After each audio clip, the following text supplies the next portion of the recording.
30 Israeli foreign intelligence officers killed in Russia's Kalibr missile attack in Aleppo. Guys, this is breaking news that came out. It's been out for about 15 hours, yet nobody seems to have been picking it up on the alternative news sites that at least I subscribe to. I actually got this via Superstation 95, which sometimes puts out some bullshit articles, but this has been corroborated through Fars News Agency as well as a few others, including the Global News Network in Liberia and Al Masdar News. This is huge. Basically, this looks like retaliation for the airstrike that the U.S. coalition forces did in Syria the other day that killed about 80-something Syrian troops and paved the way for an ISIS offensive. This article goes on to talk about how Russian warships fired 3 Kalibr missiles at the Foreign Officers Coordination Operations Room in Dar Azar region in the western part of the Aleppo near Saman Mountain, killing 30 Israeli and Western officers. Several U.S. Now, listen to this. Several U.S., Turkish, Saudi, Qatari, and British officers were also killed along with the Israeli officers. The foreign officers who were killed in the Aleppo operations room were directing the terrorist attacks in Aleppo and Idlib.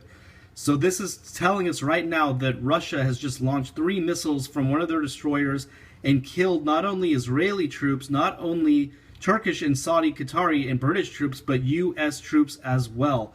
And it's saying that this is an operations room where all of these foreign officers have been conducting and coordinating terrorist attacks in Aleppo, basically saying that they are working with ISIS and coordinating with ISIS in Aleppo, and basically working in conjunction with the terrorists. This is huge news. Like I said, nobody's really reporting on this. I find it very interesting because this right here is huge. I mean, this is like grounds for World War III again.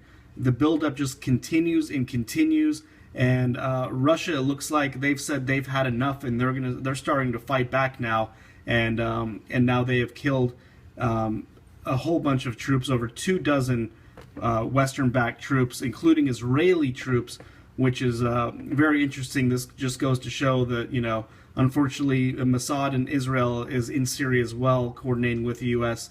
And helping ISIS out. So.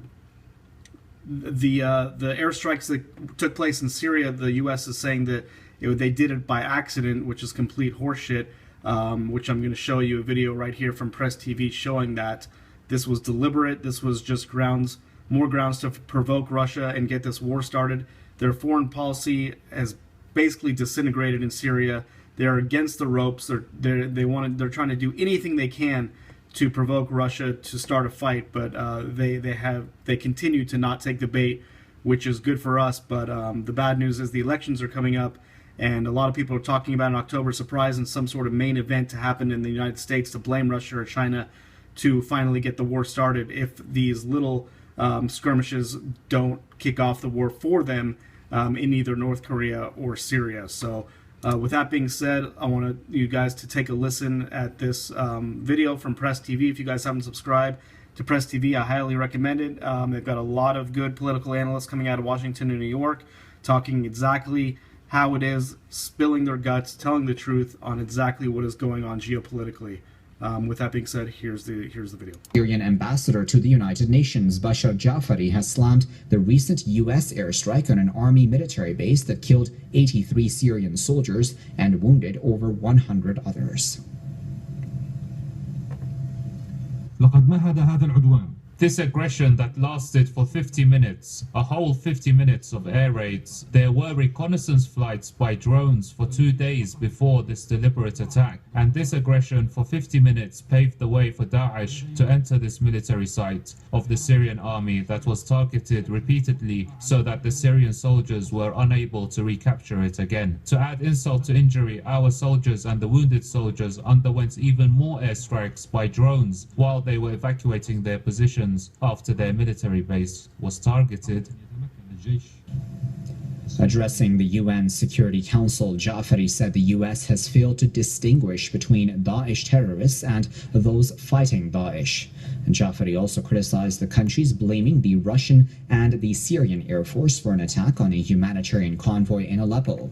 Jafari also spoke of numerous fatal bombings of civilians in Syria by the US-led coalition. So, a follow-up to that, you guys probably heard about that UN humanitarian aid convoy that was bombed, Russia saying it was the U.S. or the United Nations. and the UN is saying it was Russia and Syria who did it. I know it'd be hard for a lot of people to believe the UN would bomb their own people, but they've done it before, so why not now? Like I said, they're pushing for war. They're trying to blame Russia for anything right now to get this war started. And yes, the United Nations had a drone in the area right before the strike took place on the convoy. And just goes to show that this was done by U.S. forces, U.S. coalition forces, bombed UN envoy trucks and killed their own people. It's absolutely disgusting. If you don't believe me, listen to this. Russia and the U.S. continue their war of words over the attack on a UN humanitarian convoy that came under fire near the Syrian city of Aleppo on Monday. Russia claims that a U.S. Predator drone was in the area where the convoy was attacked.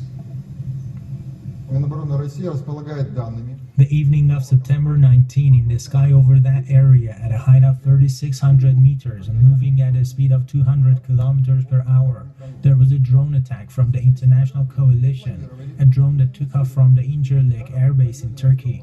What's more, the aircraft entered the area over the town of Umm al-Kubra, where the convoy was located, several minutes before it burst into flames and left 30 minutes later.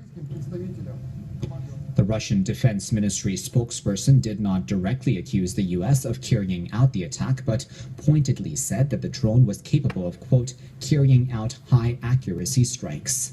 The United Nations says at least 18 trucks have been destroyed. The International Federation of Red Cross and Red Crescent Societies also said the attack killed at least 20 people, including one of its staff members.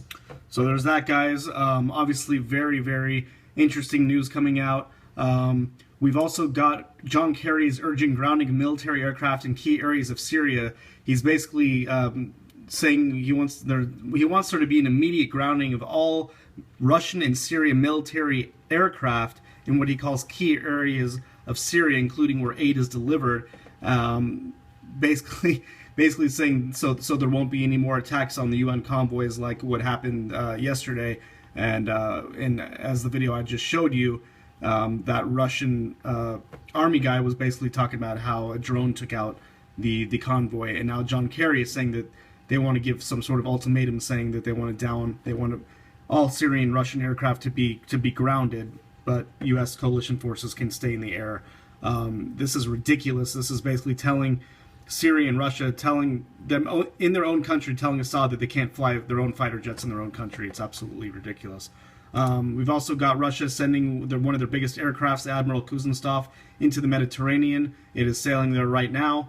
We've also got U.S. bombers fly over South Korea again. This is like twice in the past week and a half or so.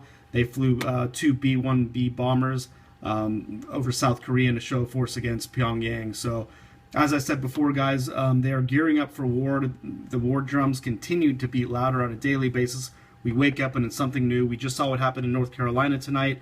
There's a state of emergency that was just declared by the governor. I don't know why, because things seem pretty calm. There's a few people, a few skirmishes here and there, but not enough to justify some sort of state of emergency where they called in the National Guard. But we see that's been taking place in about 10 states in the past week, including North Carolina, Alabama, New York, with the pipeline that blew up and the bombs that blew up in New York. They are gearing up for civil unrest, martial law, whatever you want to call it. The elections are going to be postponed or canceled, in my opinion, and World War III is going to start. They're going to blame whatever attacks occur on U.S. soil, on Russia or China, and they're going to start the war.